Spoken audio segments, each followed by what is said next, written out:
I'm going to give that one Sweet So. Yeah, so we had about, I think we just did the math. So we had your regular OB visits, which are, every month. Well, at first it's every 2 months, then every month, and then every week. But once we saw the MFM at 22 weeks, we came back for an amnio we basically came back every 2 weeks. So that's about 5 to 6 appointments with the maternal fetal medicine specialist. And then we had one additional ultrasound and consultation with the primary children's heart specialist. So that's like 7. And then aside from those, just your regular OB visits.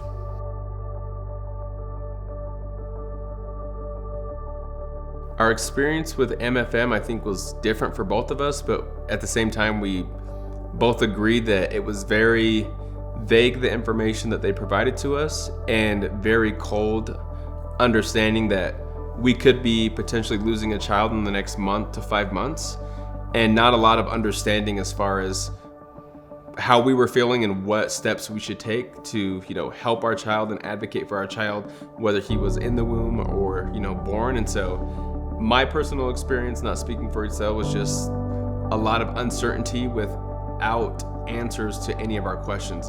If we asked a question, they said it could be this or it could be this, which was frustrating, but then going home and trying to research ourselves gave us even more options. And so I would just say that you got to have a family member or a spouse to be there to kind of keep you level-headed, because it can be very frustrating working with the MFM. Yeah, so I have a pretty similar experience with the MFM. I think I had lots of moms in the community who had to go through these appointments by themselves because of COVID. And it breaks my heart because I think I gained a lot of strength from just Brenton being there with me. And so, again, they're just a little cold.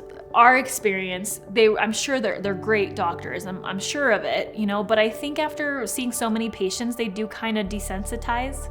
They just, I don't think, realize that you're telling someone that their baby might not make it, and it kind of just seems like an every other day thing for you. And for us, it's like the end of the world. So I think that was my take on it. I think as well, we saw different doctors every time we went to the MFM, which I felt was kind of ridiculous given the fact that they're specialists. You would want one person maybe specialized to you, but we saw several different doctors, and sometimes the doctors didn't even know. Like, I remember it was like towards the end, one of the doctors was like, "Oh, so how is she doing?" And I'm like, "It's a boy." Like, read the chart, please. So it was just really frustrating because it just felt like an every other day occurrence. And I'm like, well, no, I'm here because there's obviously something wrong with my baby. 2, I would like you to treat it that way, give it the importance that, it deserves.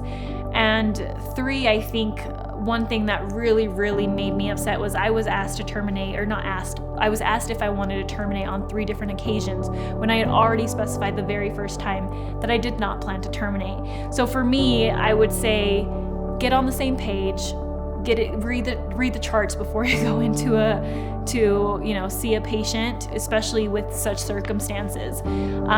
Those were my feelings. Like I said, I think the more that I came to terms with the knowledge that I learned outside of the MFM, I was able to bring these things to them, and then they were able to elaborate more and actually share more with me. But had I not done that research, or had I not been able to for whatever reason, it would have just been pointless to really go. And forget the fact that it's $600-700 a visit. It was very frustrating to navigate. But again, I'm just glad that we had the resources outside that kind of led us and guided us through our appointments and how to get the best out of these appointments.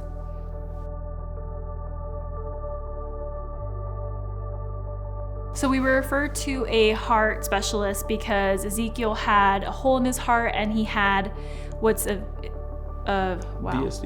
Thank you. A VSD. And so technically with that, they wanted to know that they basically said, if you want to have any sort of medical intervention when he's born, we would recommend going to Primary Children's. They're the best in the state. See what they can offer you.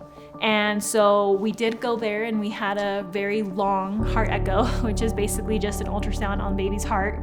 And it was kind of intimidating, to be completely honest, because you have the techs who do the ultrasound, and then they have you sit in this room with a heart surgeon and like 2 doctors, and then there was like a whole line of people sitting there. I feel like there was at least 5 other people in the room, and they all introduce themselves, but you don't really know why they're all sitting there. And he basically just tells you what's wrong with your baby's heart, what chances are for a good open heart surgery. And he said that usually the VSD is something that can easily be fixed on babies who don't have any genetic disorder.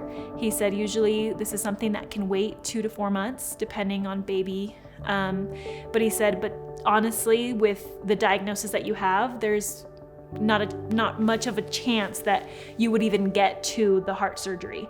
So I don't think that's something that you need to focus on right now. So it was kind of a long appointment, but they were very, very detailed about how they explained everything, which we really appreciated that.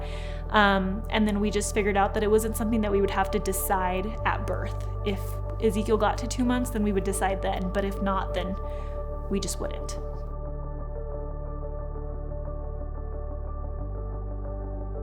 Did we feel support? Yes, very much so, as far as our main group of doctors at Valley OBGYN, which is all over the state of Utah. But I feel like the fact that they were very different from the MFM and the heart specialists up at Primary Children's, they knew our case on a personal level. They knew who we were, whether we were meeting with one doctor at one location or another doctor at another location. They knew our past experience. They knew what we were going through. They were very supportive, always very eager and willing to answer questions if and when we had them. And so I would have to say yes, all the doctors, the doctor group at Valley OBGYN and American Fork, Lehigh, Saratoga Springs were great.